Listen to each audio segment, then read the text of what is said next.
إن في ذلكم لآيات لقوم يؤمنون.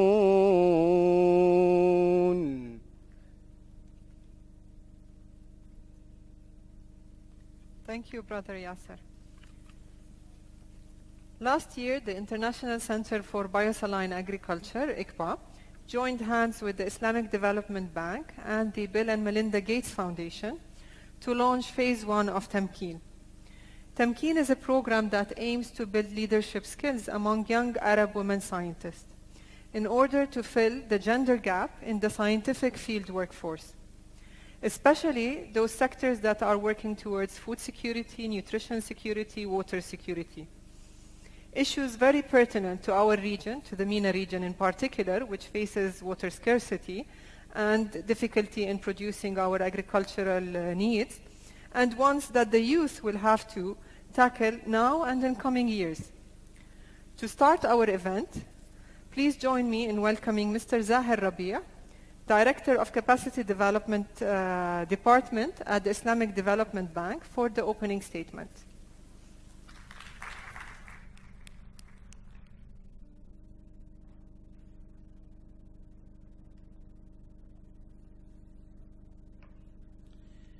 Okay, thank you. بسم الله الرحمن الرحيم. الحمد لله رب العالمين والصلاة والسلام على أشرف المرسلين. Esteemed guests, on behalf of the IDB management, I would like to welcome you to this seminar on Tamkeen program, the Young Arab Women Scientists Leadership in MENA region. I also would like to thank the IDB partners in this program, the International Center for Biosaline Agriculture, ICBA, as well as the Bill and Melinda Gates Foundations. IDB supported this initiative from day one. It targets young women agriculture scientists. This initiative cross-cuts a number of priority sectors for the bank, including science and technology, agriculture, women's empowerment, youth development, and capacity building. In today's economy, there is a direct relationship between the scientific advancement of a nation and its developmental status. In fact, advancement in science and technology has become the prime driver for transforming people's lives. These advances affect many different aspects of our daily life, such as health services, food security, energy resources, transportation, and telecommunications. That's why STI is recognized as a fundamental tool to implement the Sustainable Development Goals. It allows improving efficiency. It also allows developing new and more sustainable ways to satisfy human needs and empowering people to drive their own future. In the SDG framework, STI features strongly both in Goal 17, but also as a cross-cutting theme to achieve several sectorial goals and targets.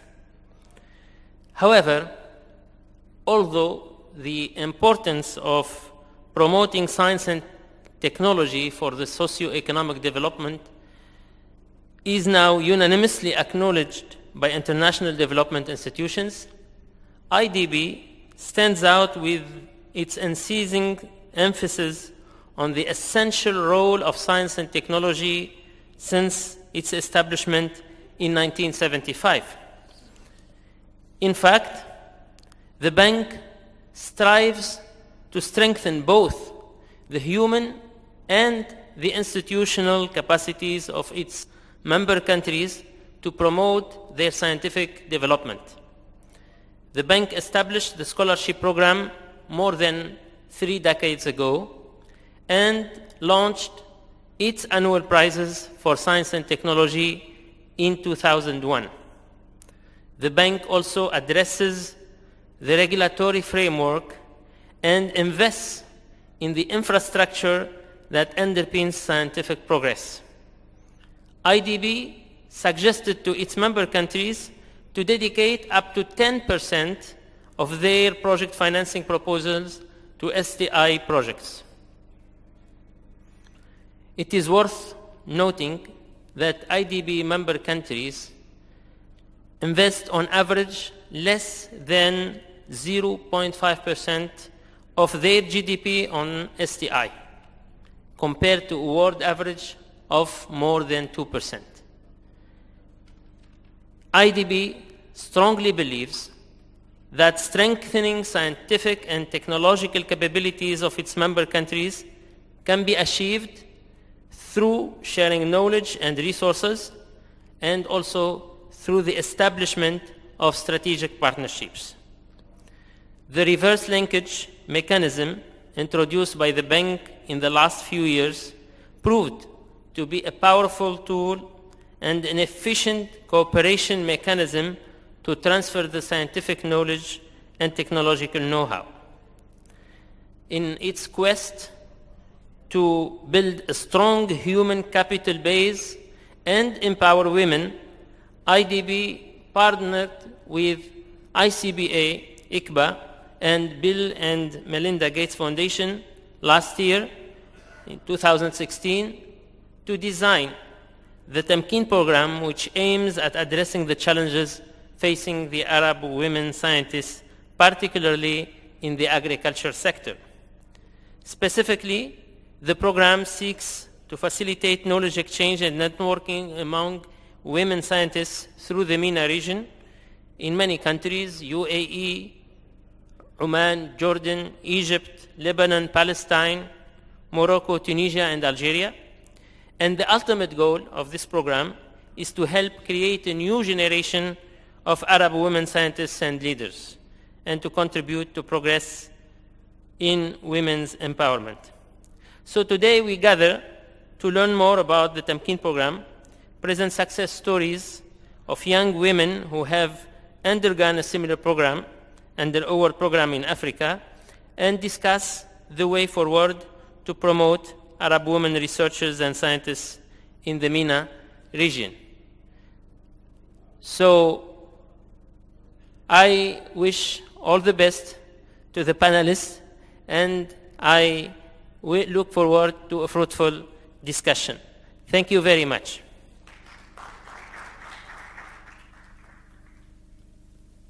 Thank you very much, Zahar. Next, I invite Ms. Rana Askool to give the keynote presentation on Tamkeen.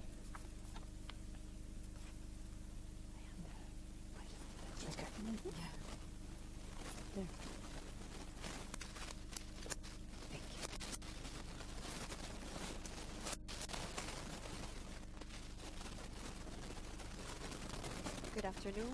Good afternoon, everyone. Can you hear me? Is there a noise? Okay. What's that? You're right. Thank you. Good afternoon, everyone. Assalamu alaikum. First and foremost, I'd like to start. If I trip, you're allowed to laugh. Although this is a beautiful abaya, I'm not used to it. So if I fall down, you have my permission. You can go ahead and laugh. Thank you for having me here. I will be presenting a little bit about the Tamkeen program, the Young Arab Women Scientists Leadership Program. Please, if you have any questions, feel free to ask the questions at the end of the session. I'll be more than happy to answer them. Context and background. So as you have already learned, the Tamkeen program was launched already by ICBA together with the Islamic Development Bank and the Bill and Melinda Gates Foundation.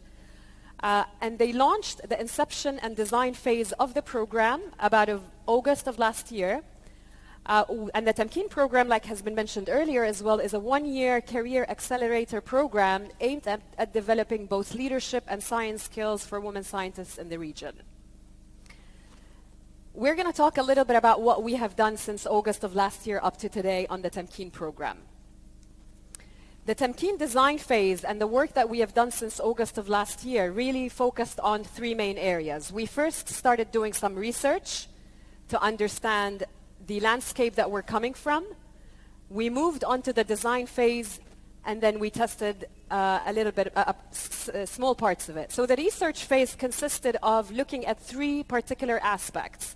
First, we started looking at the agriculture academic programs in the MENA region. So we wanted to understand what students learned about when they attended academic programs that are focused on agriculture sciences in the region. We wanted to understand what skills they developed during their university educations and where the gaps are, because this would help us develop a specific set of skills that we would tackle during the program. We moved after that to reviewing other capacity building programs. So some similar programs that have been conducted in other regions to understand what was happening. And then we did a little bit of research with Arab women scientists on the ground. I will go into a little bit more detail later. The design phase, we looked at, from the feedback that we collected during the research stage, we were able to take a lot of that feedback gathered and actually integrate it into an overall framework that formed the backbone of the design of the program. And the testing phase consisted of running a 5-day pilot of a leadership program, which we just concluded actually in Dubai in April, to test how the impact of certain skills, of these skills, developing these skills would be on a group of women scientists that we have picked. Some of our research efforts, so here's a zoom in on about what we did with regards to looking at the agriculture academic programs in the region. So we started by doing a desk review. We wanted to understand what is the state of education in general in the Arab world. Where are the gaps that everyone keeps talking about in terms of the skills that the students lack as they go into the university degrees at bachelor's, at master's, and even at a PhD level? And we got an overall view of the education at that level. We also conducted a qualitative assessment. And the way that we did that is we actually reached out and contacted, I believe, about 9 deans of agriculture business, of agriculture schools, and also of agriculture research and development institutions. And this is an overview. You can see the interviewees. So we've contacted An-Najah University in Palestine. We've contacted Cairo University in Egypt. We've contacted the American University of Beirut. We've spoken to various different individuals across the 9 countries that we were targeting to really get feedback from those in education as to what do they think are some of the key skills that are missing from the university system to equip researchers and students. The output of this desk review, of this looking at general state of education, plus the interviews with the deans and with the heads of research institutes, gave us a findings report that was a really great starting point to try and understand what are the key skills that our students have today, our researchers are good at, and what are the kind of skills we really need to start developing. And then we moved into reviewing capacity building programs. So what are other people doing when it comes to developing skills for women specifically? For women scientists as well specifically. We looked at 3 main programs. One of them was Award, which is the Africa program for women in agriculture research and development. And we have a participant today from the Award program that has come here to share her experience on the program. We've spoken to Vital Voices, and Vital Voices has a global program that looks at developing women entrepreneurs. So it is not specifically scientist focused, but it still is a very specific woman program.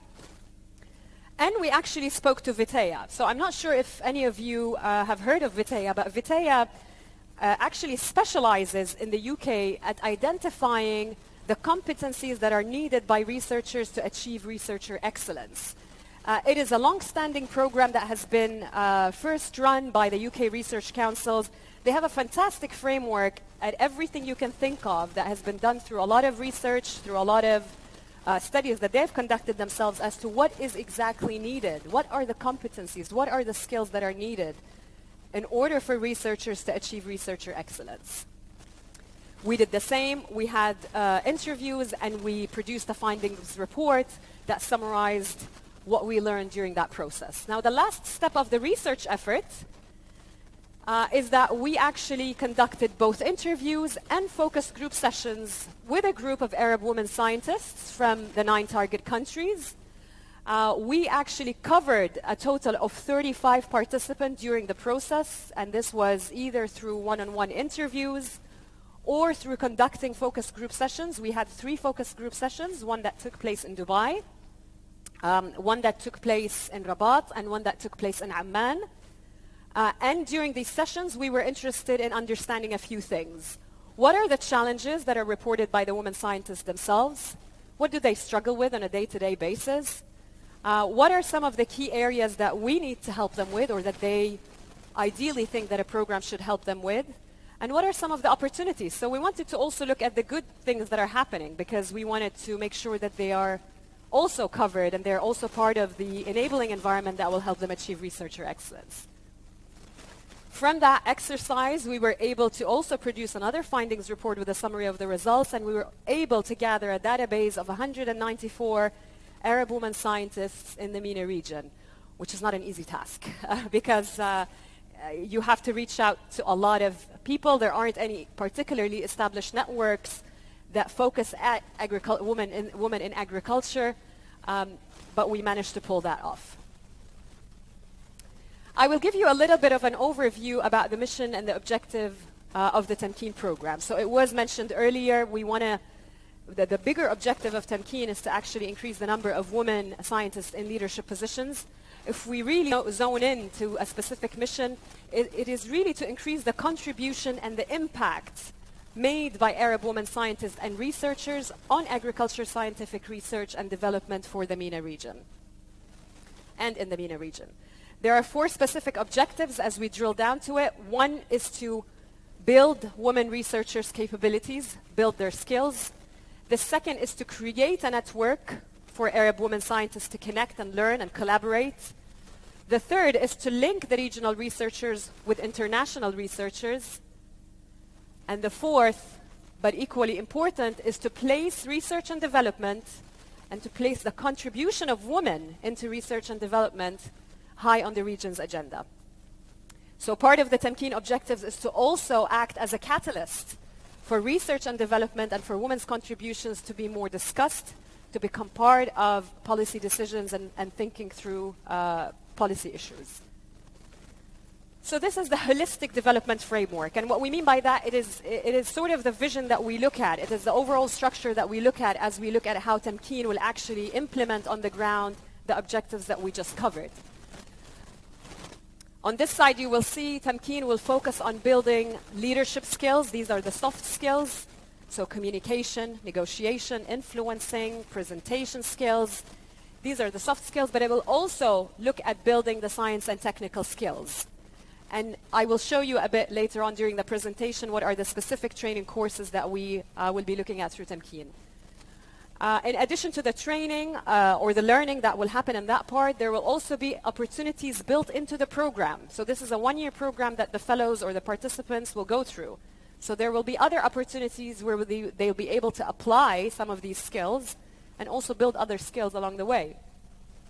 The fellows will engage in what we call fellow outreach events. So what are fellow outreach events? Tamkeen will require fellows to actually reach out during the year on the program, either to give back some of their learning to an institution that they are currently working with or that they have affiliation with, to try and share some of the learnings that they have acquired, or to go out to schools and universities, speak to other girls, other women about why scientific research is exciting, why scientific research is okay, is good for women to get into, and try and promote that change from that perspective. The program will also open up the opportunities for fellows to compete for attachments with international research institutions. So Tamkeen will develop partnerships with international institutions to try and offer competitive attachments to fellows on the program. There will also be, Tamkeen will fund fellows' attendance for a regional or preferably an international science conference. So one international, one regional science conference a year. And it will also fund their membership for the year for a specific scientific organization of choice for the fellow.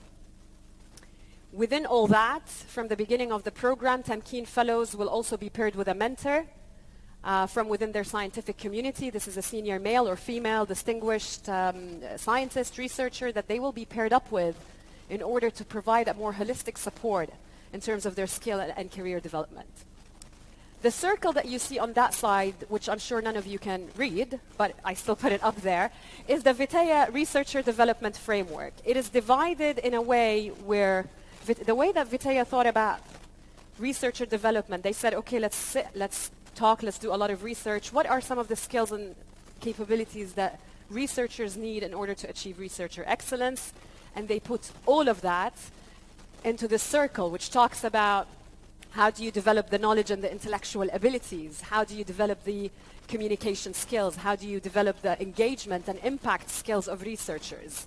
And what we have done is we've taken that framework as a guiding principle, and we made sure that along the program, during the 1 year duration of the program, these elements, almost all of these elements are going to be touched upon, if not deeply, but at least it will be covered for the researchers to have an introduction to all these different skills that are needed. So these are the online courses and the classroom courses that the fellows will be going through. As you can see, the online courses, Research Methods 1, Theoretical Knowledge, Research Methods 2, Practical Application, Information Literacy and Management. How do you manage information? How do you access it? How do you manage it once you acquire it as a researcher? Professional Conduct and Research, and this was a very interesting area. This was one of the big areas that the participants said that is very much needed in this part of the world. The rights to ideas, to information, to research. So professional conduct and research came out as a big topic. Public engagement and impact for researchers. How can researchers reach out to the public, educate them about the impact that the research is going to produce? And in what ways can that be translated into the daily lives of the communities that they're affecting? Now, the online courses, a note to make here, are not going to be this 1 hour online course that the fellow is going to go through. They are actually quite deep in order for them to be divided over 5 modules. So for each of them, there's going to be almost 5 instances of sitting down, absorbing the information, testing post the online course has been completed, and doing that a few times before you complete the course and move on to the next course. The classroom courses are the Mentoring Orientation Workshop. In this workshop, both mentors and fellows will be joining each other in the same session to learn about the entire mentoring relationship. This is not just good for the mentoring relationship during the course of the Tamkeen program. This is good for both fellows and mentors as they develop their careers and mentor other people around them. So this has also longer-term implications. The second one is the Leadership Excellence for Arab Women Scientists, a 5-day program that will look at covering a range of leadership skills and developing a range of leadership skills for the fellows on the program. And that is the pilot that we conducted in Dubai recently. Cognitive ability and creativity. This is particularly important for researchers, particularly important in the region, because one of the comments that we got about our education system, about the challenges in our education system, is that it relies a lot on memorization, less so on problem solving and creativity. And that is fundamental when we talk about research and researcher capabilities. Research management and research funding. How do researchers manage a team of 5 and 6 researchers working on a particular topic? How do they manage the team? How do they build the team? How do they get the funding? How do they pitch, etc.? And research communication and dissemination is the final course. How do you present yourself as a researcher? How do you sell yourself? How do you develop your writing skills, your research writing skills, your science writing skills? Another big area that also came up in terms of developing certain skills for researchers. So moving on to the Tamkeen launch phases, obviously this is a big program. We're talking about big numbers. We're talking about doing a lot in a year and covering a lot of geographical region. And obviously the Tamkeen program is not going to go and cover 9 countries from day one. So phase 1 will start with launching in 3 countries, mainly UAE, Jordan, and Morocco. We'll focus on master's and PhD students. We're going to target 15 to 20 fellows per country. And expected timeline for Tamkeen launch in phase 1 is 2018, followed by phase 2, where we add 3 more countries, Egypt, Tunisia, and Oman. And again, 2019. And phase 3 in 2020, where we'll add Lebanon, Palestine, and Algeria, with the same focus on master's and PhD fellows, and attracting about 15 to 20 fellows per country. This is just to give you an idea about the monitoring and evaluation framework that we also built into the Tamkeen program. So we're talking about, doing great things. How do we actually monitor the impact of the program? And it's maybe worthy here to quickly note some of the monitoring and evaluation principles that Tamkeen will have to look at as it goes through its journey. The first one is the centrality of Tamkeen fellows. So when we talk about monitoring and evaluation of the results, we are trying to say that we need to put the Tamkeen fellows at the center of that system. So whatever we do, whatever we track, we're tracking it for the benefit of fellows, either current ones or future ones. How do we adjust the program so that it has maximum impact in the future? The monitoring and evaluation system will support advocacy for institutional change. What does that mean? It means that the results that we take or that we produce will be able to be taken by other organizations to look at and say, okay, so this is an interesting piece of information. How can I take that piece of information and actually change my current organizational setting, whether it's a policy, whether it's a flow, whether it's a structure, so that I can actually support and learn from that piece of information that I just learned from. Upward, downward, and lateral accountability, so accountability to donors, accountability to fellows, accountability to peer organizations is very important. And the last point that is really worthy to mention here is that the system will have to account for the complexity of programs such as this. Capacity development programs, especially when we talk about human resources, you don't see the impact immediately. I go and I take a leadership course, I'm not going to go out tomorrow and become a great leader. It takes time to absorb some of the skills that I've taken. It takes time for me to go and practice my communication skills, brush up my mentoring skills. And it takes time for impact to happen, for my employer to notice the change, for me to go after that promotional opportunity, for me to drive myself into better places. So we have to take into accountability that this is more of a longer-term impact as well as we review some of the results. This is a quick snapshot of the pilot leadership workshop that we ran. So we did a 5-day leadership program for Arab women scientists. We took some of the women scientists that we had during our focus group sessions earlier, during the program design phase. We invited them to Dubai. About 10 participants came for a 5-day program that looked at, again, the agendas here that you cannot see, but I'll tell you, it had a collection of different leadership skills, facilitation skills, presentation skills, emotional intelligence, personal leadership styles. And it was incredible to see the immediate impact of these programs from participants really taking some time to reflect upon their own leadership styles, setting up already a WhatsApp group among themselves so that they can start collaborating on research. At that level, they were really thirsty for the connection. They were really thirsty for the opportunity to have some time to actually go and just focus on developing themselves. So it was a wonderful opportunity to do that. That wraps up. I'm trying to stay within my 15 minutes. I think I nailed it, if I'm not right. And I'll open the floors. If you have any questions, I'd be more than happy to answer them. Thank you. Yeah. Do we have any questions from the audience? Oh, okay. Yes.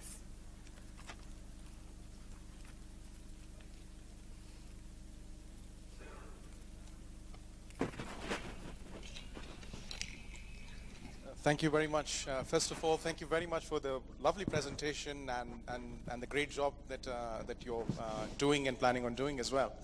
We were very impressed by that. And I was also personally very impressed being in the field of M&E that you have a particular M&E framework involved in that. And one of the difficulties that we face, particularly with capacity building initiatives, is to track how leadership is, or the influence on leadership, your leadership programs and connectivity programs as such. And it's always very difficult because it takes a number of years, and how do you account for that? But my question was going to be on this last point that you were mentioning about collaborations. Oftentimes we notice that it's easy to launch a new initiative where people are actually, in your words, thirsty for collaborations and discussions and so on and so forth. But how do you sustain that? And what are the good practices in ensuring that? We're very close to setting up new collaborative frameworks amongst the youth in the IDB group member countries. So we want to learn probably from some of the experiences that you have in that. Thank you. Thank you. So if I understand you correctly, you're asking more about how do we ensure that collaboration between the women fellows continues? Yes, exactly. It's Peer-to-peer learning, how is that more effective? That's a wonderful question, actually. What we have done, so I'll give you an example from the leadership program pilot that was just conducted in Dubai. We gave the participants, obviously, an action plan. We did not complicate it. At the end of the 5 days, we said, okay, so you've been here with us for 5 days. You've learned about X, Y, and Z. Pick 3 skills that you have learned from the program, on the 5-day program. 3 skills that you wish to develop about yourself. And they don't have to be earth-shattering. This is like, I want to develop my communication skills with my manager. So be as specific as possible. And then what we did is they obviously developed an action plan. They wrote certain goals and objectives they wanted to achieve. And because we wanted to make sure that that doesn't happen, that doesn't fall off the track, and to make sure that peer learning is taking place, we said that we paired them up in the classroom with another peer. You are going to follow up with each other for the next 12 months at 3 months intervals. So email each other your action plans, schedule a Skype call month 3, month 6, month 9, month 12, and let's talk about it. And they will have to report back to the holder of the Tamkeen program on how they're doing the progress on that. So that was one small example from the pilot that we've just conducted. I imagine when we talk about the Tamkeen program and when it was formally launched, so one of the key things, and it was on the slide, but maybe it didn't show up, the M&E framework for Tamkeen actually intends to follow up on the progress of fellows for up to 5 years post the program. And we've done it so aggressively because one of the programs that we've researched, Vital Voices, which is quite a successful program, they do it up to 3 years. But they're dealing with women entrepreneurs. We're dealing with women scientists. We know that the science industry takes a longer time to actually, and especially for women in MENA, in science, it will take us a longer time to actually start seeing the results happen. So the plan is to actually track them through online surveys, yearly, annual online surveys, to talk about things. How many research proposals have you won? Have you submitted? How is your relationship with your mentor? What are you learning from your peers? Are you collaborating within each other? Are you creating circles of connections? And so on and so forth. So that's what we're hoping to address that. That's how we're hoping to address it. Have another question? So I had another question because, working in the agricultural sector, for a research institute, I do think, the thematics you are touching within the program could be open to men also, not only to women, because it's both sides having a lack on those elements. Then also, depending of the subject we are dealing with in the agricultural sector, you may find out that, for example, in biotechnology, you will have more women than you have men involved who are engaging themselves. In socioeconomic, it's the same aspects. In MSc and PhD program, we have more women than men now registering with us in co-supervising their research. So I will balance between if we could have been open to men and women would be nice. And then which age are you targeting in terms of the scientist? Great. Thank you for the questions. So it is interesting. We did notice as well the numbers skewing in terms of the number of scientists in certain fields. What is really interesting is that even in the fields where we see women scientists exceeding the number of male scientists, when we talk about leadership, we don't see these numbers translating into leadership positions for women. And hence, that is the reason why we are trying to target the program, because if we move back to the objective, is we are trying to actually balance that sort of discrepancy in numbers. So I come from an HR background, from a leadership development background. I think I've worked under many leaders throughout the years, and in HR, the number of women have always exceeded the number of men at the lower and the middle levels. And in my 12 plus years careers, I had 1 female boss and 8 male bosses. So and that's the same. Obviously, we know that whole argument. In terms of opening it up for men, I agree with you. And we'll touch a little bit on it on the panel discussion, because the challenges that the woman reported actually are, a big chunk of them are not based on gender. They are based on the state of scientific research and development, challenges that all scientists face. Then we're going to have to talk about a men and a woman leadership program. But I agree with you. So I see there are a number of questions. We'll be opening the floor again for questions once we reach to the Q&A session. Thank you, Rana. Thank you. Please have your seat. So as Rana highlighted in the presentation, a leadership skill program involves a combination of skills, capabilities, and self-esteem. Our next speaker, Ms. Mariam Niang, she's from Senegal, and she was a fellow that participated in the award program, and she'll be sharing with us her experience, what she gained from that program, and how it affected her career.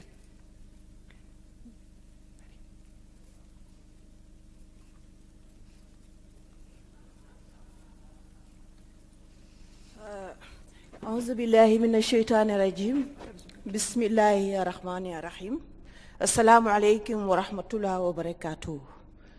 I'm coming from Senegal. I'm Mrs. Belko. My name is Mariam Niang. I am very pleased to come and share my experience as a World Fellow, African woman in agricultural research and development programs that I benefit for 2 years.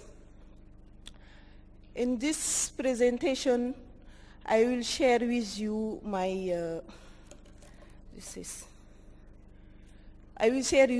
my journey, my exciting journey, and where I am today and where I'm going, and how it's important to empower women in agriculture as they face with discrimination and inhibition in the sector where they are very involved. In this presentation, I will first present myself and my background. After that, I talk about a word program and a word call, how I get the selection, the application of a word and the selection. I will talk about my journey and how I am today and where I am going. Here you see that I already present myself. I am married and I have 2 boys. I don't see very, okay. I should look here, sorry. Yes, that here I say that my father is a farmer and he's retired. My mom passed away, and from my mom I have a big experience as he encouraged me and give me confidence as in my education, particularly in my in my secondary school. I was a very sickness person. My dad told me to come at home and stay, as he has a pity of me. You cannot continue this study. But my mom asked me, he can, and you can succeed, and you have to continue your study. He passed away, but if I awake her today and tell him what I am, he will not accept, he will not believe on this. So I say that women have a big role in the society, in education of girls. So in my professional dream was to be an agronomist, to help my dad and family. As I am from family farmers, we particularly do rice and lot of crop. So in the future, I was telling my dad that I want to be an agronomist so I can help you as we are farming together sometimes. Today, I am agronomist, physiologist at ISRA. I am especially working on drought tolerance, particularly on sesame, millet, baobab, and tamarind. I am also a PhD finalist in applied biological science in Ghent University. I am doing my PhD at the same time.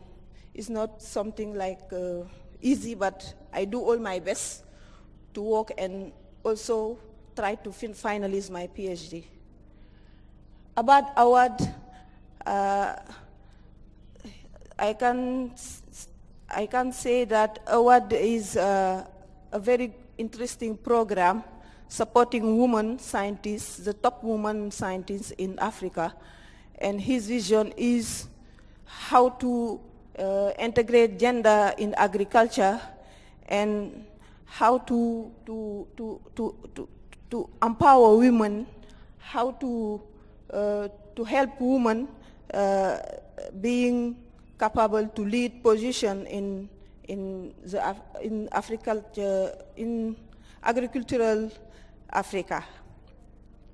And the mission is to invest in African women scientists and institutions to deliver innovative, sustainable, gender-responsive agriculture research and development.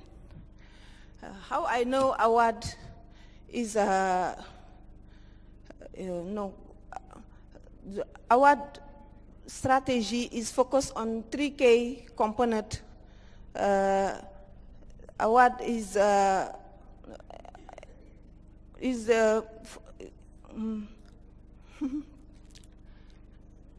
award support women throughout 2 years career development fellowship and invest in the leadership, mentoring, science skills of high-achieving African women scientists. Our support also the institution to support agricultural, African agricultural research institution to prioritize and embrace gender responsive in both policy and practice. He also enabling that gender responsiveness become a norm embedded in the culture and practice of agriculture research by building and enabling environment for gender responsiveness. How I know award and how when I apply for award is when I come from C.V. Raman International Fellowship with my husband. We applied for that and we get it in 2012 during 6 months at Ikirizat Patanchuru. After that, I get the opportunity to apply in award, and I know it from one colleague who sent me the call and from my institution. And it was for me not my objective, I did not want to apply on this, but because the only one thing is to finalize my PhD. But my husband encouraged me and tell me to learn the application is very important as it's to empower the women scientists. And I apply for this. And I can say that the result I get with award was beyond my expectation. And it was more than 40 applications across the West Africa and Central Africa. And 5 pilots was selected from Senegal, Mali, Burkina Faso, Cameroon, and Cote d'Ivoire. My mentor, because it was question to have a mentor, and my mentor was Dr. Samba Chow, agronomist physiologist, who was working with us. He was one of head of one center of our institution. And from this mentoring, I really learn everything from this mentoring, as the mentorship is very important for the young. And I learn from his personal skills. I learned from his experience as he was working in the same area with me. Here, before telling about my story, firstly, during our training with award, it was question for each fellow to draw a purpose roadmap. A purpose roadmap where you have to set your clear goal and to know which activity you will do to achieve this goal, and with which personal skills you have to be to achieve this goal. And this purpose, for me, my purpose roadmap was drawn like this. And I come from, I start award with a position of research assistant in my center. And at that moment, I was just have my PhD program. And at that time, I need to be a very decisive young scientist to achieve my goal. And what I'm telling is I have to be one day, if I have to be one day the director, I want to be the director of our institution. And for that, I draw this activity, and I have to use my personal, interpersonal skills and my research proposal writing skills, my science skills to achieve this goal. Now, after award fellowship, I'm saying that what I get with award, after award fellowship is a toolkit, like a bag of,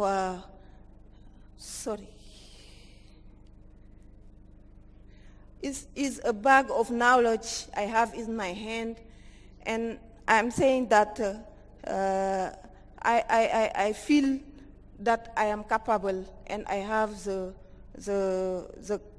capacity to be a big scientist. I have the capacity to improve myself in science.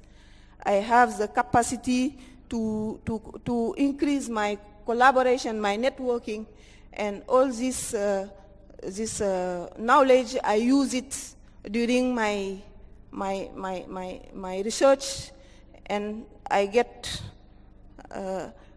it's a good experience to improve my career progress, and I bring change in my institution as I am sharing this knowledge with my colleague, with my students, and we have also to be a model.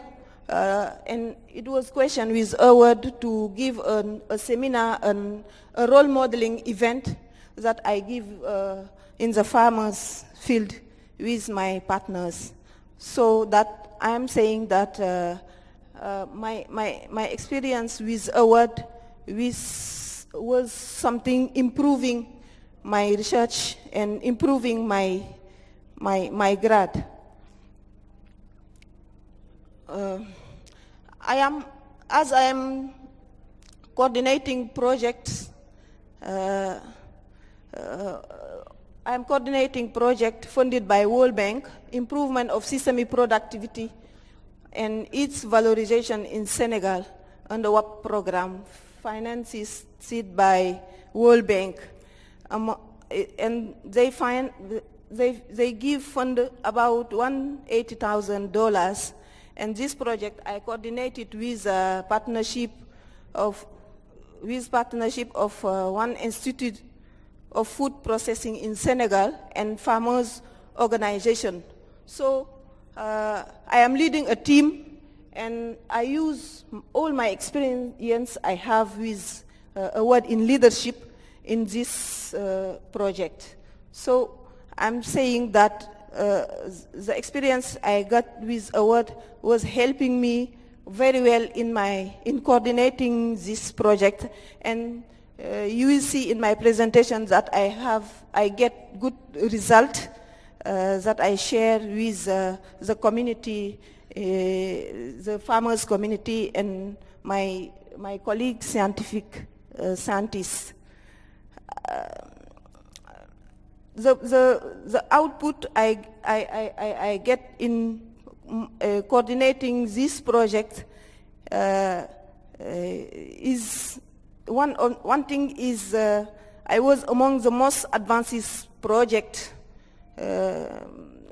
in WAP program, and I get the opportunity to participate in a workshop of the facilitation of scientific publication, and this has increased my science writing and my networking and my visibility during this meeting, this workshop.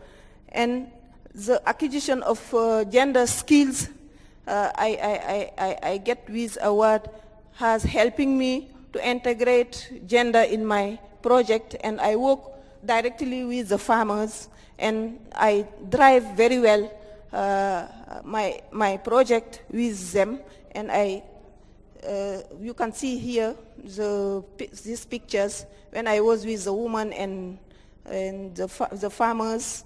This lady is my student that he get his diploma with me, and I recruit him as an assistant in my project and my technicians.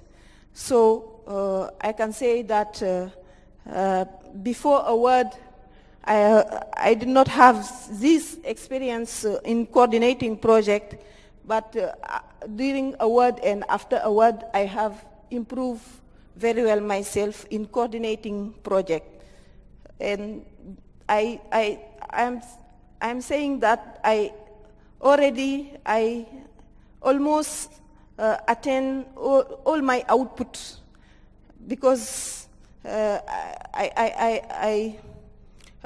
adapted and high-yielding sesame varieties are tested with the farmers, and they adopted these varieties. The nutritional quality also of sesame seed are characterized, and the varieties with high added value are identified.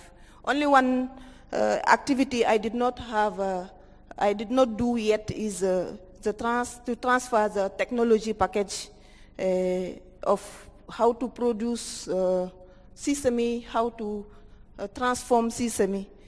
Only this activity I did not do yet. I'm looking for fund, and I meet with my team to share the result, to highlight the ongoing activity and the future prospect. And we learn, because we learn from our that you have to manage your time, to work with effective time management. I have been promoted in my institution from grade 3.3 to 6.2 as doctor's level. I even don't have my PhD yet, and I am sure that if I get my PhD, I will be very far, very, very far. In mentoring, I am mentoring another female scientist from my institution, as we are now mentor in award. We are now a mentor. We pass from fellow to mentor. And I was awarded the Best Fellows Mentee Collaboration Prize during award Fellow Career Progress Showcasing in Ghana. This is a great achievement for me.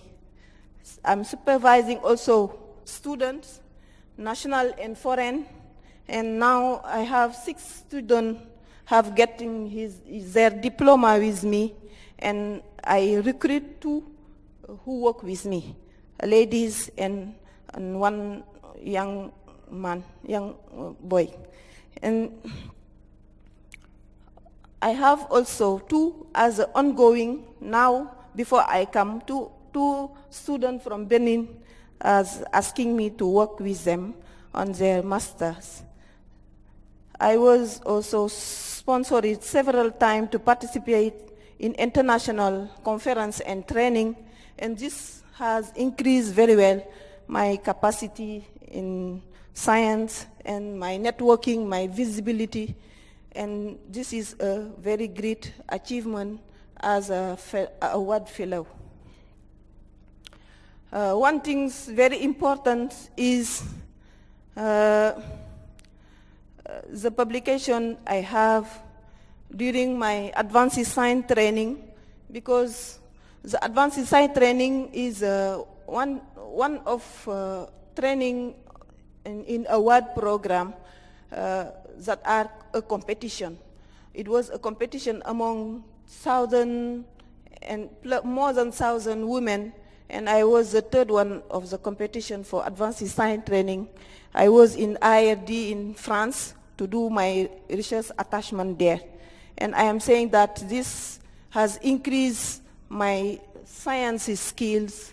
This has increased my networking as I have new partners and my visibility, and I improve myself, my personal skills as I learn everything from my supervisors, from my teams, and also I have good relationship with my partners, with my team, and this is really another great achievement I have during my research attachment. The next publication that are very important is the third one, because award has paid a professional association for us, and I was in SEB, Society for Experimental Botany, and during their annual meeting, because of problem of visa, I did not attend this one, but my abstract was published in the abstract book. Donc this, you see that are the publication I get after award, and this is the ongoing publication I have. I can say that I have now up to 15 publications after award, and when I start award, I can say I have 0 publications. This is also good, great experience, great achievement.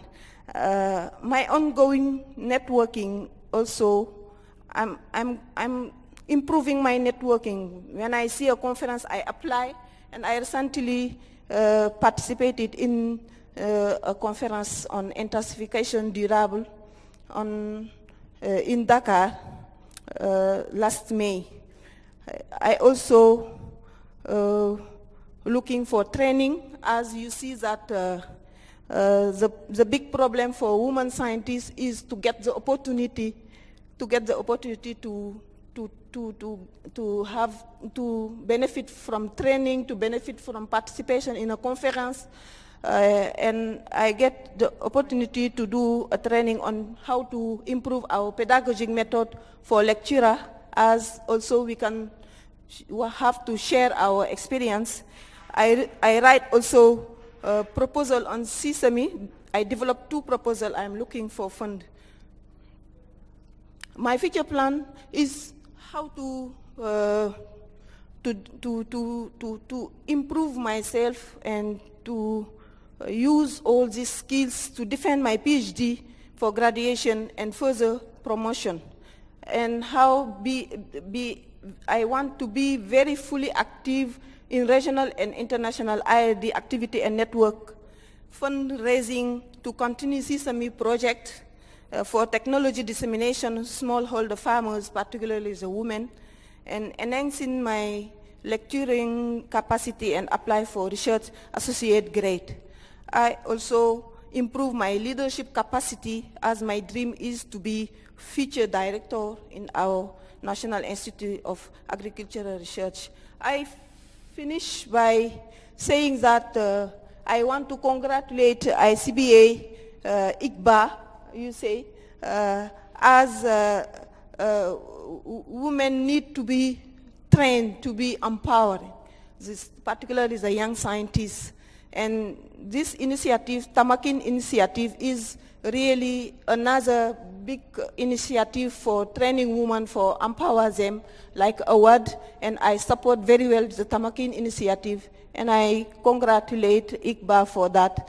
as you see that gender gap is evident in our agriculture, and women have to show that they are confident, capable, and influential, and ready to lead agriculture research program, and inspiring other women, young sisters and women smallholder farmers who are very involved in agriculture. And for that, we need support from our research center, our institution, our government, and from the donors to enhance our science skills, to be inspired, to be confident, and increase our visibility and networking to improve our leadership and to be very empowered to support. And I think that Tamkeen and Award are the best opportunity and the good example for that. Hope my award journey I present you is inspiring the Arabian young women scientists in MENA region to follow in mass the Tamkeen. Thank you very much, and I am very sorry for the broken English I talk. I always want to talk English to improve myself. Thank you. Thank you. Thank you, Mariam, for this inspiring anecdote. Can you please take your seat at the panel? I'd also like to invite our panelists to take their seats while we watch a video message from Mr. Zahira Marzouki. She's the Deputy Head for Middle East Relations at the Bill and Melinda Gates Foundation, which is another supporter for Tamkeen program.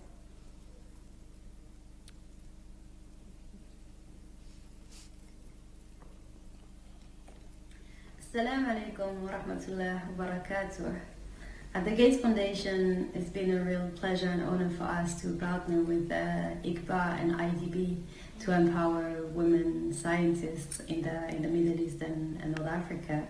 Tamkeen is a unique program to do so, and I was actually in Dubai at Isdb a few weeks ago to attend pilot training with a dozen of participants from across the region. And that was so exciting to see them, to see how passionate young women scientists were about their work, their research, and how they saw Tamkeen as a life-changing opportunity, because they saw it as a program that equips them with skills, tools, and confidence to be leaders in their institutions today and not tomorrow. So I think that's something that was quite rewarding to see. And at the same time, at the foundation, science for us is really the key lever to make a difference, to change people's lives. And we know that Tamkeen is also about having a research that doesn't leave behind anyone, that doesn't leave behind women, but offers women-centered solutions, because a lot of farmers are actually women. So we are very excited about this partnership. Isdb has a fantastic team with Dr. Ismahan, Seta, Razi, Rana, and I might be missing others, but we really look forward to taking this partnership to the next level, and I wish you all a fruitful discussion. Ma'as-salam.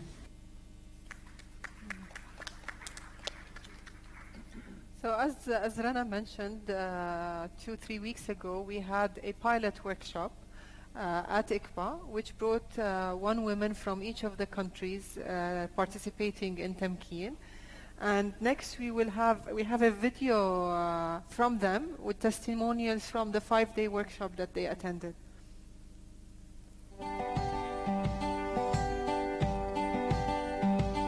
I'm here today taking part of the training program of the leadership or Arab women scientists, and I think that this is a key issue because in the Arab context, so women are getting more and more educated, but at the same time the fact is saying that women are not set in the leadership positions. So, and I think that a key development for our countries is to make use of this human resource, which are women, which are capable, competent, and they have to contribute actively and effectively in the economical and also the political development of the Arab countries. I am studying the effect of climate change on crop modeling by using general circulation models and DSAT crop model. I find this technique is very promising, and I wish to have a part in introducing this kind of study in my university and my country in general. But to do so, I have to get a proper training and a good ways to introduce my ideas, and this is why I'm joining Tamkeen program to be a part of scientific women, Jordanian scientific women in particular, to represent all the constraints that the women may face in Arab countries, starting from being a woman and ending with being a mother and a student at the same time.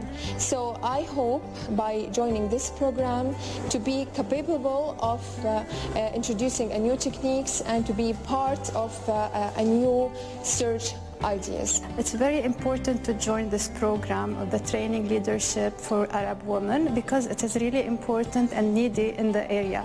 It's so challenging and lots of events and resources will be faced to be better leaders in our community. The Arab women scientists in the MENA region, they are very rare, and this is why this point should be highlighted, to have more empowering of the women in the area.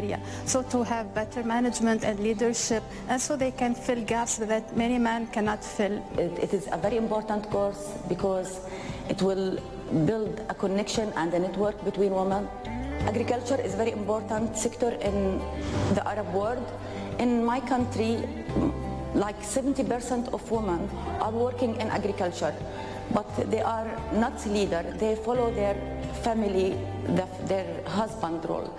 In the science, the women are not a leader, except in a few cases like mine, where I am head of the department. To make women a leader, you should provide her with tool, fund, and good research skills so she can lead in her position.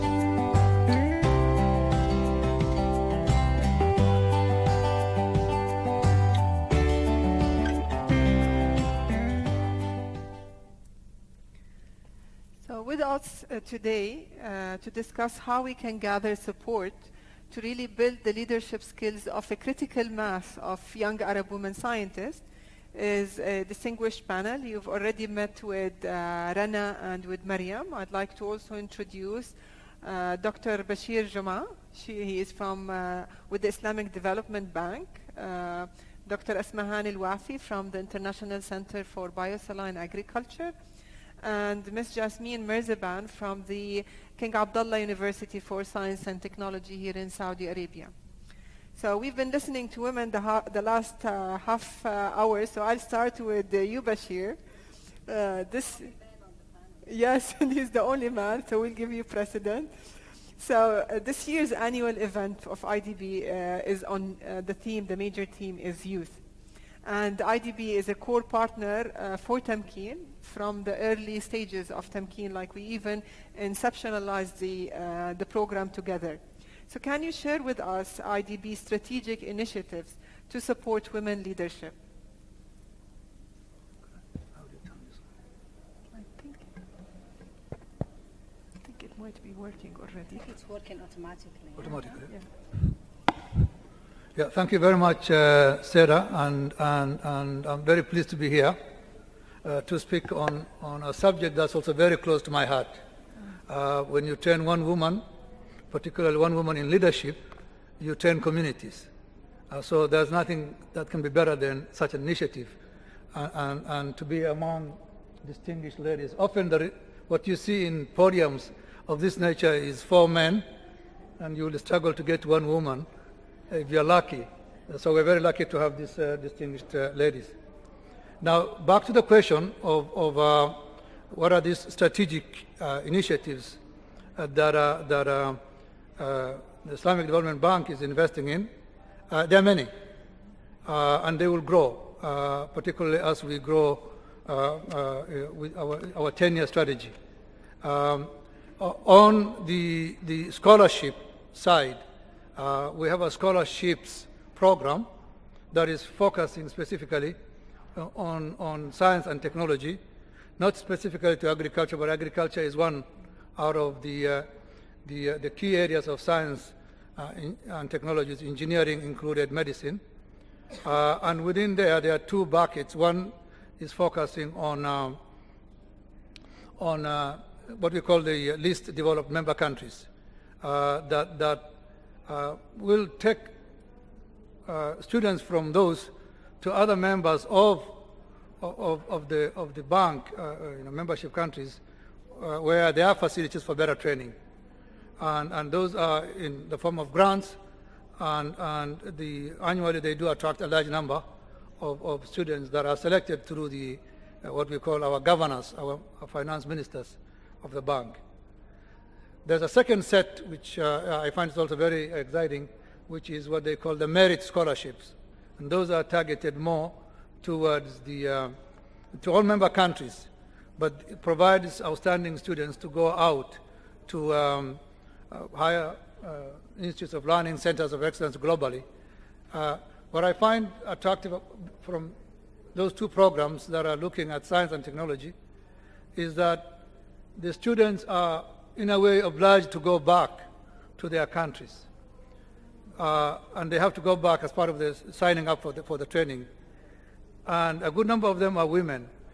I think here is where there is an opportunity for us to dock Tamkeen or award to those that are returning back to these institutes and create a community of practice. Bring on board the principles of Tamkeen into those that have returned well-trained in science and technology, but do not necessarily have the leadership skills. They may not have had that skills, that training in their programs. And there is already a pool out there.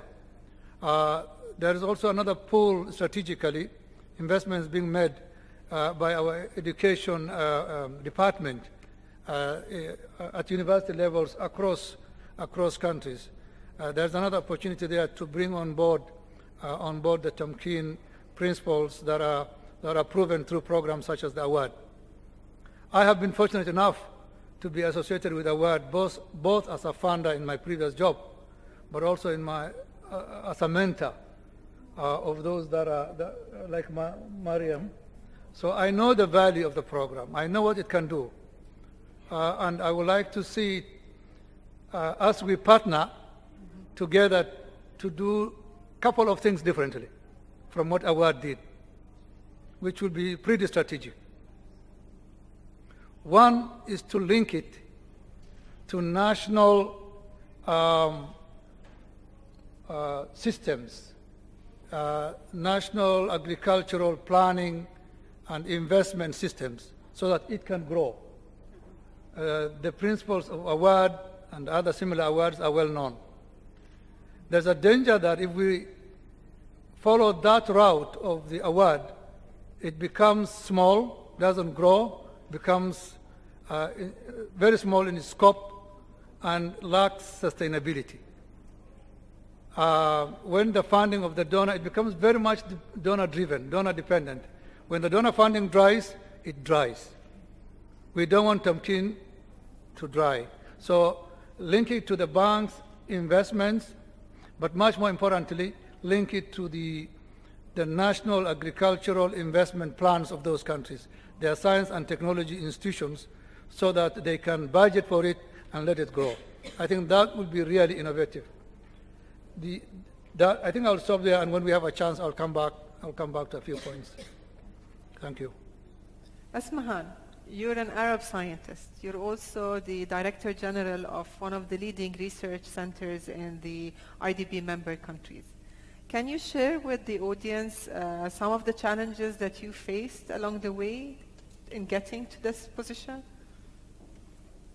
So I think many of the challenges that were mentioned in the presentation of Rana applies to many women in the Arab world. But to boil it down to one myself, I would make it negative radiation, if you want to call it. So I think women, by default, when they try to do things that they're not, they haven't done in the past, that we don't have enough critical mass in, they tend to find negative people around them that will tell them, oh, you can't do it. Like you, Mariam, your hope, inshallah, to be the DG of ISRA, I will tell you, go for it. Absolutely, you can get that. There is all the chances are on your side. So the negativity comes from cultural. It comes from expectation. It comes from undermining you. So I think for me, that was the biggest challenge. If I look back in my history and in my life, that was at every time, for me, the negative feeling or the negative or the doubt was a challenge. So the more people say, oh, you can't do it, why you want to do this or that, the more I insisted to do it. So I think women have all the power to do whatever they want, like men has. It's exactly the same. But we tend to be positive and applaud the ambitions when it shows in our young kids when they are men and our relatives, but when it's a woman, we tend to undermine it. Oh, maybe you are too ambitious. So I think really, to tell you, there is an ethical component with it. So there is the family and the culture, which is we should believe deep inside that women has the same power as men, and we raise our kids, we interact with our surrounding with the same way, and we give them that positivity and that confidence that they need. The other component is the ethics. So because, again, in the science, it's mostly still men. We do have some women, the numbers are far better than 20 years ago, but they are not yet wonderful. They are not yet at parity. So there is an ethical component that we don't talk about. That ethical component in the world, in the Western world, it's one of the big ideas or the big focus, because they do have more women that are represented in academia and what have you. So we need also to look at the ethics, and we need to enforce it. The ethics, it's not on paper. It's not about respecting the woman student at different stages. It has to be a reality. And we should be able to talk about it and enforce it and make it very important as we are sending our girls and our daughters to universities and research institutions, and as we are helping them to go up. Thank you. So, Rana, we touched upon in your presentation some of the challenges that were raised by the women in the focus groups. Asmahan also touched upon some of the cultural barriers and that she faced. So can you explain to us a little bit more in depth about those challenges, especially the cultural ones, and how they differ between maybe the Maghreb and the Middle East in terms of the Levant or the GCC, because we had three different focus group areas. Thank you. That was really interesting to hear from you, Asmahan, that culture was the first thing, because obviously cultural barriers was the number one challenge that women reported during the focus group sessions that were gender specific. And what I mean by that is going back to the gentleman that asked the question earlier about opening the program to men and women. Actually, when we asked the women scientists about their challenges, a lot of them said that some of our main challenges are irrespective of gender. They have to do more with science. So whether we get enough funding, whether there is enough funding for scientific research and development in general in the region, et cetera, et cetera. But some of the gender-specific challenges that they reported were the cultural barriers. And when we asked them to elaborate, okay, so what do you mean by cultural barriers? Then the examples started coming out. For example, from the Gulf region, the big issue was, how do I go as a woman into the field where I'm going to be interacting with men? How do I go with a colleague into the field where I'm going to be sort of in a just a male-female proximity? How do I travel to international conferences on my own without being accompanied by my husband, by my father, because that is a cultural necessity. You have to be accompanied by a male of a close relative in order for you to go out. And these were real challenges. These were real challenges that the women were facing on a day-to-day basis. If you move out to the Levant region, a little bit different, but it's very similar. So We had a participant, Hiba from Jordan, who reported as well. She's like, okay, so there was this piece of equipment that in a lab that was no longer working, and I said, okay, we need to use it. I need to test certain things on it. I will get it fixed. And she said that she was met with laughs, is that you won't be able to fix it. You're a girl. It's a piece of machinery. It's a complicated piece of machinery. And she was determined. She went and she contacted the supplier. She got the catalog and she worked the equipment. But it is that negative radiation, like you call it, in terms of doubting the abilities, in terms of more fine ones like, for example, the Gulf example, and so on and so forth. So these are mostly, in a very similar sense, some of the challenges that were reported. Okay, thank you. Jasmine, you are a professor with the King Abdullah University for Science and Technology, and you deal day-to-day with youth, with women, especially women students. So from your dealings, how motivated do you feel that women are to pursue careers in science, and specifically in science? So I mentor, I actually have 6 female PhD students and 1 male. So at the PhD level, and 4 actually PhD students are here with me today, not from my lab, but from the university. So at the PhD level, actually, we have more than 50% of the students being female. Now, beyond that, that's where, there's a drop-off. They call it the leaky pipe. As you get more and more into your career, you have less and less women. And you can see that at the faculty level at our university. In our division, we're maybe not even 10% of the faculty. So I think mentorship is really critical at this stages. I have students, my own students, but also students from all across the university coming to me, especially females, and asking me personal questions. If I go forward, when should I have children? And when should I get married? And it's really a difficult question. They're difficult questions to answer, but they are challenges that especially females from this region have, because there's so much family commitments and so much family pressure to get married and have children and start families, and they don't think that having a career in science or any kind of leadership career will stop you from doing that. One of my PhD students recently graduated, and I tried to, she's very bright, and I wanted her to go ahead and do a postdoctoral work. And she was really reluctant because of her family commitments here. She has her parents and her brothers and sisters are all here. Although she is married, her husband is working in Saudi Arabia. So for her to go abroad and do a postdoc was something that was very difficult for her. And she struggled a lot with her family. Her father was supporting her, but her mother was, no, absolutely not. You have to stay here and start your family. And with a little bit of push, she did end up going, and she's now doing a postdoc at Harvard. But I think with a little bit of mentorship, all of the females can move forward in their career. But you need to have someone, a mentor there to push you and to help you and to interact with you with all of these challenges throughout your academic career. Even as you progress in your, I'm a professor, I'm an assistant professor, but to move forward, even to become associate or to become full professor, it's a challenge, and you have to get a network of people. You need to have at least 1 or 2 good mentors, distinguished mentors, to help you out, because females in general tend to be, they're not as outgoing. It takes a little bit of time for them to, make themselves, make people aware of their achievements. And the awards and that you've gotten, they help so much because they help to propel your career and people to notice your research.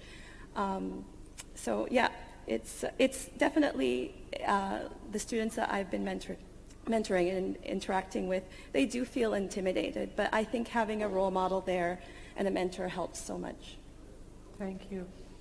Mariam, you shared with us your inspiring story and how award helped you personally develop as on a personal basis as well as your career. But you were one member in many with other fellows. Did your colleagues in the fellowship experience similar experiences in terms of that their careers advanced, they felt more empowered due to the program? Thank you. I say that with award I have a big experience in a bag of tools that I use very well in my science, in my institution, in terms of sharing with my colleague. And this program have given me the opportunity to be a model to inspire my sisters, young sisters, as I am coming from village, and in my village, women as or girls are not supposed to go at school.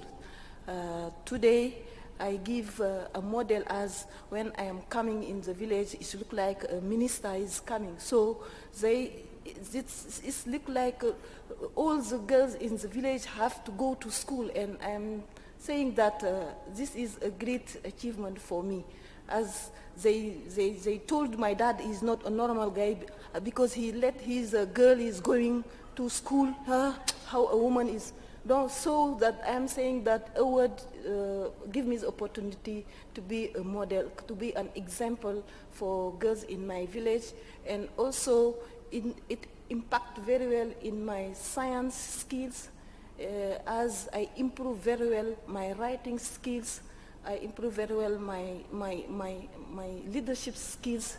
In particularly, it's the leadership skills training that impact very well in my leadership in my institution. As now I can say I am up to the doctor level because they don't have more publications than me. I can say that now I am very capable. I have all the tools I need as a woman scientist to grow and to be a leader in agricultural research. And I think that we was only five scientists in West Africa as a francophone that get the opportunity to follow a fellowship, and I'm saying that we five, when we are together, when we are following the training, when we are together, we really thank God to get this opportunity. And now 2 of us are now head of research center of their country. And me and the 2 remaining one, we are on the good way. I can say that we will go to be a head of our institution, and this will value the impact of women in agriculture Africa. Thank you. Yeah. So my next question, I would, Asmahan. So you've been a strong supporter to Tamkeen. Like I remember my first week at ICPA, you told me, this is a program I want you to take and fly with, please. Yeah, absolutely. So can you tell us what are the advantages that you see ICPA leading this initiative in the coming years? Mm-hmm. So I think women worldwide, I mean, I could go in the history, haven't had that many changes as men. So I'm not a feminist. I do work very much with men, and I like them very much. And of course, I believe that both has to be helped. But the reality of the things is that women never had enough chances. So when we talk about women, examples like Mariam, examples like me, dear Yasmin, and many of us are nice. But we don't have yet the critical mass. And yet, till we get to that critical mass, we won't have really the development that we are looking for. So if we are talking about SDGs, if we are talking about inclusive economic growth, we can't do it without providing women with all the tools. So for me, I remember when I was a student in Morocco, there were many of us. And then I went out. I was lucky enough, or maybe more persistent than others. I did my PhD outside. But then when I go back, I see many of my colleagues disappear. So they might be in the ministry, they might be here and there, but very few made it up to the leadership roles. And the question, when I was touring the donors a few years ago, they were telling me that the MENA region, we know it's needy, and we know there's a lot of needs there on the scientific side, but everything we receive from there, it's poor quality. Why? And they were saying poor quality in terms of design of project, and they weren't talking women specifically, both men and women. And I told them, I said, it's very sad for me to hear that, because if I go back in history and remember my years in the university, I wasn't the brightest. There were so many bright people with me there. But those bright people disappeared. Why? Because they didn't get opportunities. And if I want to zoom more, it's mostly the women that didn't get the opportunities that they should have chosen to take them or not. And that's where I'm very determined myself from my seat to really push for women scientists. Because I do believe that to get to the development that we would all want to have, like a wonderful planet, very balanced between production and the environment, having our kids well educated and so on and so forth, we have to support the women. If I want to zoom on science and on agriculture, particularly in the MENA region, I would like ICBA really to be one of the motors behind this big change. And those big changes, if we see now the situation in the region, you could see, I mean, we're going backwards. Egypt, for example, they have reached a certain number of young kids going to school. It's going down. Morocco, the numbers go down and then up. So there's a lot of instability. So unless we help women throughout from primary education, secondary education, university, and leadership, we won't get to the development that we require. And that's why I remember with CETA, we talked about it. I was very, very fortunate and also very grateful to both IDB to believe in it since the beginning, to work with us as we designed the project, for GATE as well to come on board. So I think really having both IDB and GATE believing in us and believing that we could do it, and also investing in the design, because most other donors would go full-fledged for a program without a design per se. And if you get the design wrong, you are killing the program itself. So I was very happy that both donors believed in it very much, and actually both of them became full-fledged partner of the program. Now that we design it based on, as you saw with Rana, on a rigorous research. So it was very rigorous. It went to academia, it talked to deans and what have you. So we have a design that is based on the information that we gathered. It is a design that we hope it's fit for purpose. So we hope now that we can eventually launch the program and have really the critical mass that we are looking for. And to do that, we need much more donors.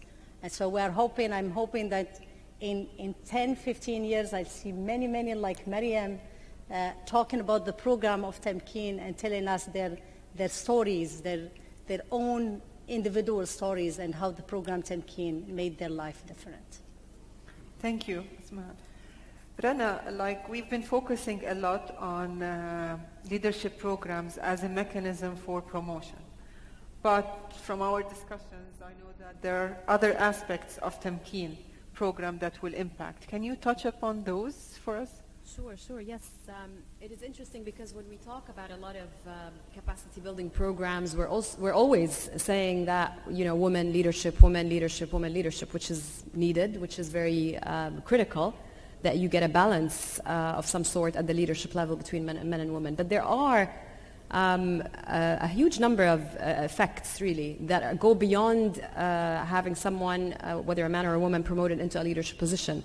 Stories like what Mariam mentioned in terms of her being a role model for other girls to go into school, not necessarily in agriculture, but maybe some of them are going to become entrepreneurs, some of them are going to become scientists, some of them are going to become... So there is a ripple effect from empowering women and presenting role models to others.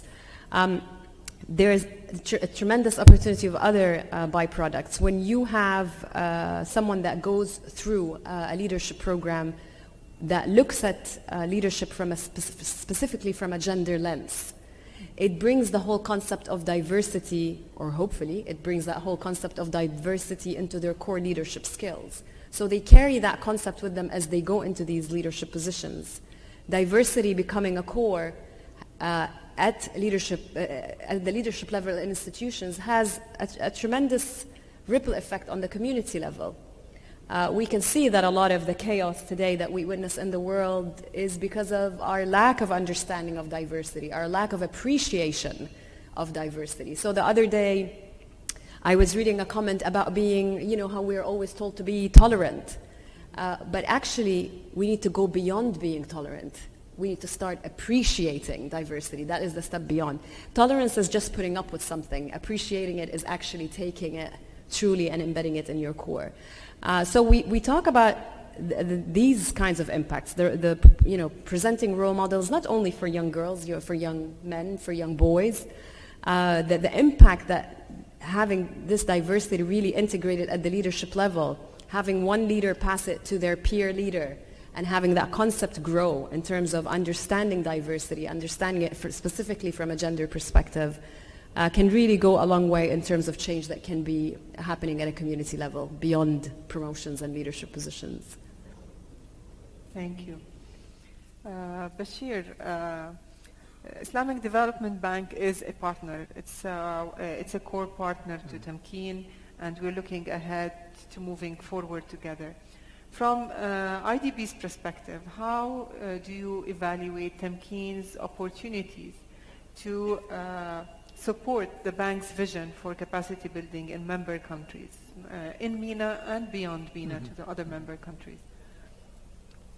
No, I think it's a very powerful tool, certainly, looking forward to have such a well thought through program that builds on other programs and deviates where there's need to deviate. So in terms of capacity development, and particularly capacity that has a very strong gender and women leadership role, I think it's really the best program we have. And I congratulate our capacity development team for leading us through that angle, because it's the way to go. My take, however, is how do we, as I mentioned earlier on, scale this so that it doesn't remain a pilot for too long. We are fed up with too many pilots. I see Tamkeen as the quickly having that multiplier effect. Granted that we don't want to run too fast before we learn, but there must be a sense of urgency in this matter if we are going to get the right numbers out there fast to bring about real change. So partnering with us in the programs that the bank lends, because the bank rolls out large development programs in which there is capacity development and can be integrated where it's absent, so that these innovations of how do you bring women scientists on board and create the fire that we saw in Mariam, among many, should be built in our development programs, not as anecdotal, not as an appendix, but as an integral part of what governments borrow in education, in agriculture, so that within there are specific numbers there of women and men to be trained in our national institutions. I think that is a game changer, and Tamkeen has the potential. The other component that I hope will be added if the Tamkeen box is not already sealed is, and I'm told by the director here, who's very close to me, that it's still open, so we can add in a few apples into it, is that of creating a source of help, like a helpline for women, a source of information. Let me tell you one example. I was last year in Sudan, And I met this PhD lady in Sudan. And Sudan, you know what it has gone through, this embargo. They literally cut off. So this young lady in the midst of the conference walks to me, workshop, and she says, I'm a PhD student working on wheat, and wheat in Sudan, heat tolerance and drought tolerance in northern. And she needs to do some DNA genomics, and she cannot find any help in Sudan. I'm a soil scientist, so I said, I don't know anything about genomics. But I know one thing I can do. I know how to network. So I got in touch with a professor in Coast, and he said, I know the best scientist for this in Australia. And we sent an email there back to her. And we found just across in Egypt, there's even a very good scientist in one of the national universities there. So she didn't know about the Australian one. She didn't know about, and I just happened to be the connector. And alhamdulillah, today, she's well connected. So if we can create a pool of scientists where these women and young men who are in this area can access, so that this knowledge gap is reduced, you become the interlocutor, then we can see quick gains from such a program. A database, a helpline, I need to be connected to so and so, where can I get?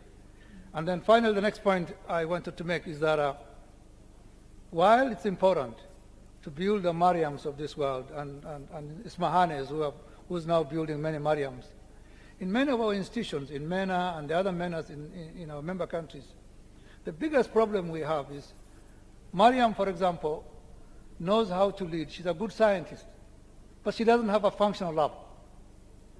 There's no internet connectivity. There's no power. The lab has no water. Right? How will she work? The next thing is Mariam is off. Right? So in addition to building this set of women that have the skills, we must identify resources to make the working environment really one that is conducive for scientists to be productive. That is the missing element. And so that's why I'm saying that this leadership program must go bigger, must be campaigned for, advocated for in ways that it improves also the institution, so that men, women in that environment can be productive and use their intellect to solve these problems that are overwhelming. And unless that happens, it's going to be small. Perhaps it will make a big difference, and it will, but it not be the mountain that want to be a mover. Dr. Bashir, I agree with you that infrastructure is important, but unfortunately most governments, and you know national programs even more than I do, they do have funding for infrastructure, but what they lack funding for, it's development of human being. Even in countries in the Western world, you find always funding for infrastructure, but no funding for operational research per se, nor for development for kids or for young people, be it men or women. So the infrastructure is important, but unfortunately we are focusing too much on it. You can't develop the infrastructure and after you start developing the people. You should do it in parallel, and you should balance both of them. What's the purpose of having a wonderful lab, and I saw many of them in many countries, that are completely non-functional. You get the best machine in the world for whatever it costs, $1 million, $2 million, and then you don't have even the money to buy the enzyme or to buy whatever you need. So I think really the national programs particularly and the national budget should budget more how to develop their human capacity and their people and keep money for the operational research instead of building and building and building instead of using it. Yeah. So we're coming close to the end of session. I don't want to delay the audience because we have the grand opening of the conference, but we have around 10 minutes for questions and answers. If anyone from the audience would like to ask any of our panelists questions. Yes, we can start with. Thank you very much. Mahmoud Hassan from World Agroforestry Center. It's a great initiative. Iqbal, congratulations. IDB, congratulations. Capacity makes impact when two flags meet. One of them is development, which you are doing very well. at least at the planning, what we saw. The other is mobilization. Capacity is encapsulated in human beings which work for institutions. And often, our wonderful graduates who might have won awards overseas in PhDs in scientific work, when they come home, the environment they meet, and especially for young women, you can imagine in MENA region it's even tough compared to the rest of the world. So yes, they will struggle for some time, but if they don't meet that environment, which is policies, attitudes, procedures, suitable to make use of those capacities we develop, these efforts do not harness maximum impact. Yeah? So is ICBA and the partners thinking about mobilizing capacity, developed capacities in leadership also? Thank you.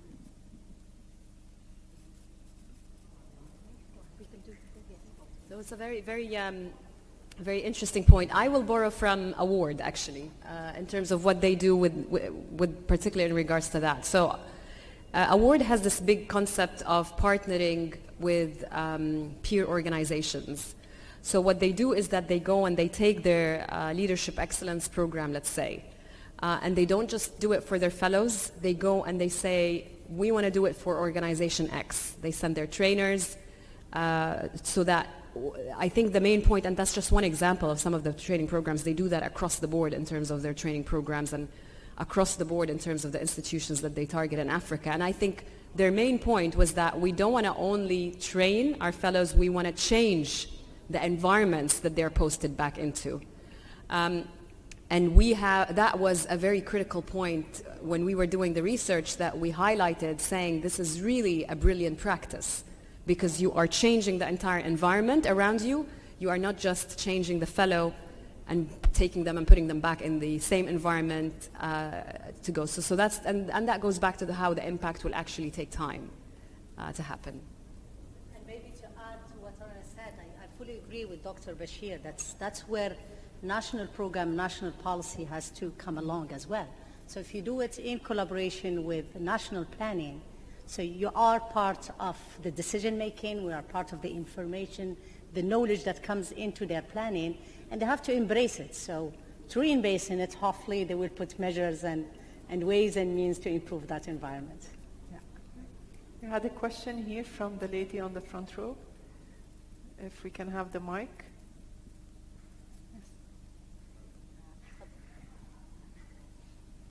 Thank you very much for a great initiative, which is Tamkeen. I have a very simple question. I was wondering if Saudi Arabia is included in this Tamkeen program or just the 9 countries you mentioned in your, Rana mentioned in your presentation. Thank you. I think we want to include everyone. I think it's really just where to start, and I think the decision on where to start was really tied to, for example, the number of scientists. So, are we going to be able to attract a certain number of and we the Tamkeen program is looking at big numbers over the years, over the first 3 years.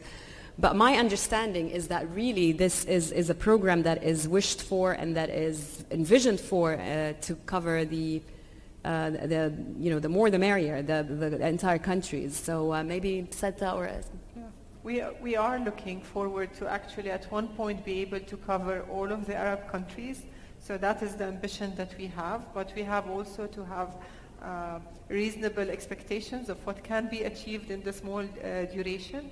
So Saudi Arabia currently is not in the coming 3 years program. That could change. We could look into the manner.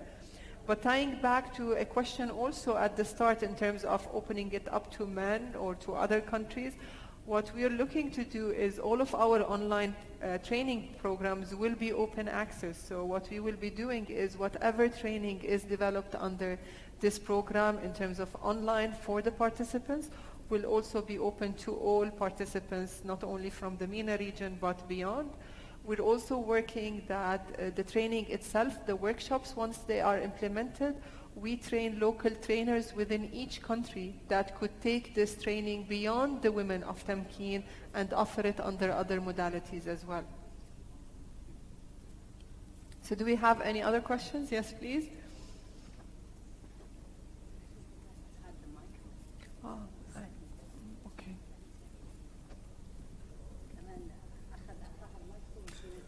Thank you, Madam Moderator. I'm Shahid Hussain. I'm Special Advisor at the United Nations Office for South-South Cooperation in New York. First, I bring you greetings from the United Nations Office for South-South Cooperation and congratulate you on the initiatives that you've taken in the presentation that we have seen.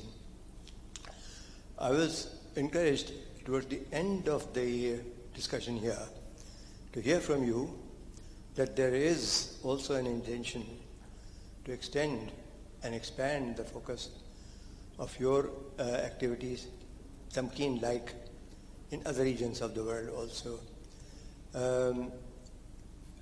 We have a program that we are supporting. It's not our program, but we are supporting a program on a different dimension, but which has, I think, relevance to the thinking that you are pursuing here.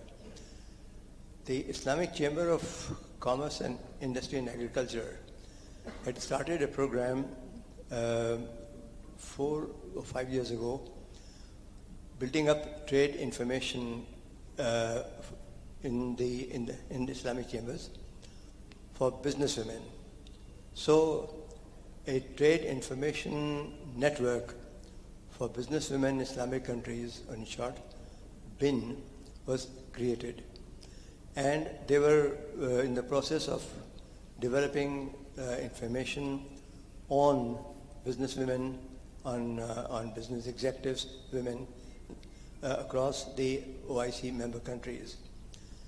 And we got inspiration from them to build up and develop that program into what we call OMBOL, 1 million business women of the Global South online. And we are hoping that that will be fruitful in the foreseeable future. Following on that, I'm wondering, and this is my question, whether there will be an interest in the Islamic Development Bank and in an expanded Tamkeen organization to think in terms of building up a network activity among women scientists in the OIC member countries and going beyond the OIC countries into other developing countries of the world which we can support. So I'm here for the next 3 days and I'll be happy to discuss this with any of the leaders of this activity that may have in mind. Thank you.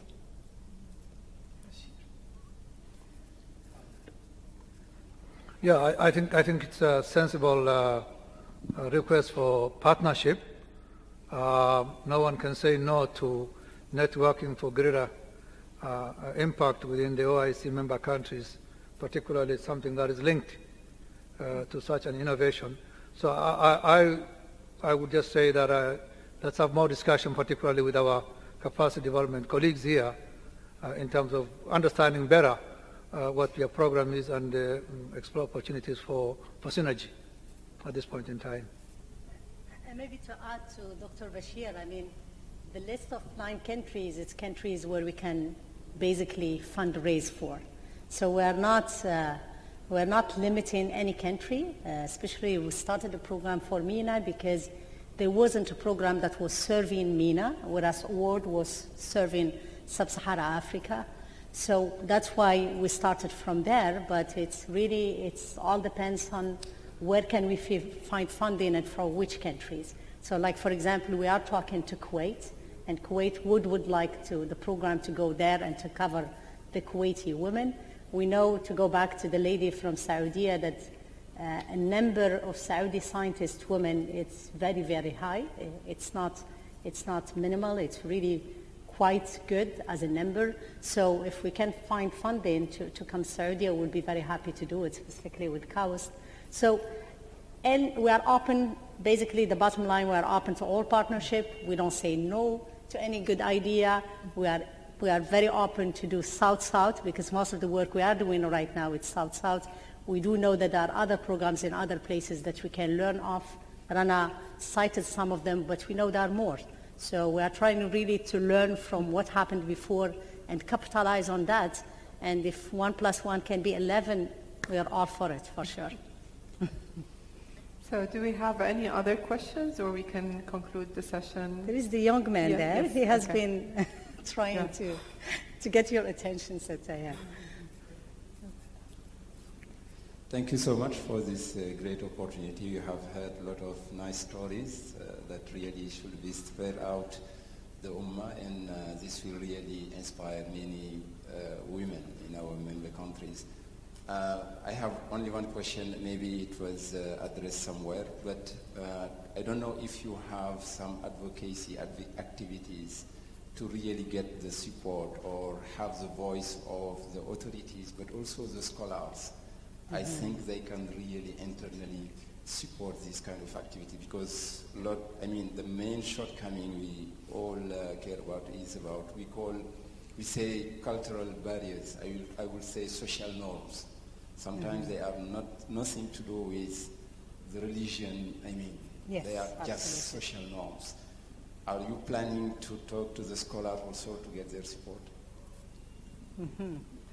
So to tell you all truth, we never really thought about it, unfortunately, but we do agree with you that the scholars have great power in changing communities, and maybe we should approach them to really at least support more advocacy from their side that could eventually impact policies at the government level to change the environment that we were talking about and giving more opportunities to women. So we know their power. We never approached them. Although I was about a month ago in the governor's weekend of Mo Ibrahim in Marrakesh, and they had one scholar from Nigeria, and I have to say he was a very moderate Muslim that really explained things in such a beautiful way that really could convince people in a very nice matter. So absolutely, that's a very good idea that we should add to the program. Thank you. So in conclusion, I would like to thank our esteemed panelists for coming today, for sharing their stories, their personal stories, and their suggestions. I'd like also to thank the audience for giving us 2 hours of your time. Thank you very much on behalf of myself and the organizing committee from ICBA and IDB. Thank you.